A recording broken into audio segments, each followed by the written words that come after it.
Remember the rule from lesson 1? The last letter tells you the gender. But one letter breaks that rule, the soft sign.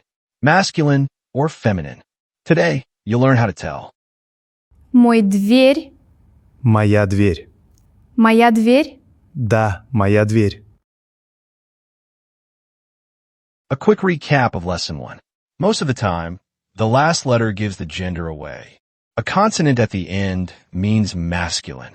Дом. These two letters make it feminine. Мама. And these two make it neuter. Окно. And then, there's the soft sign. Here are two everyday words. Both end with the soft sign. The first one is masculine. День. And the second one, feminine. Ночь. Same last letter, opposite genders. And the gender still changes the words around the noun. Мой день. Моя ночь. So how do you know which is which? A few quick clues and a short list to learn.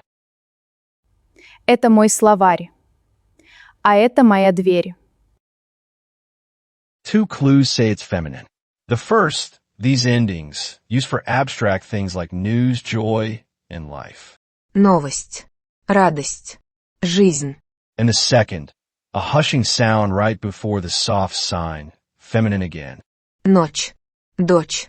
Вещь. Хороший день и хорошая новость. Какой день? Какая ночь? And two clues say it's masculine.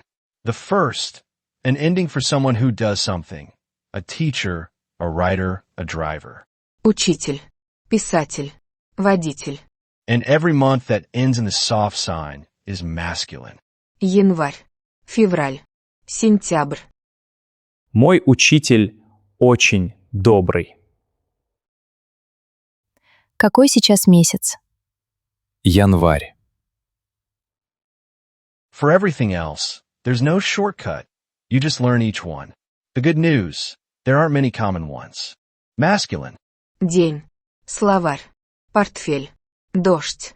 feminine, Дверь. Мать. Тетрадь. Кровать. Мой словарь новый.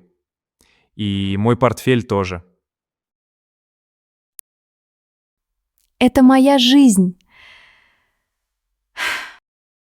So, the abstract endings and a hushing sound before the soft sign, feminine. The doer ending and the months, masculine. Everything else, just learn the word. My day, Мой день. my night, Моя ночь. my teacher. Мой учитель. Отличная работа. До встречи на следующем уроке.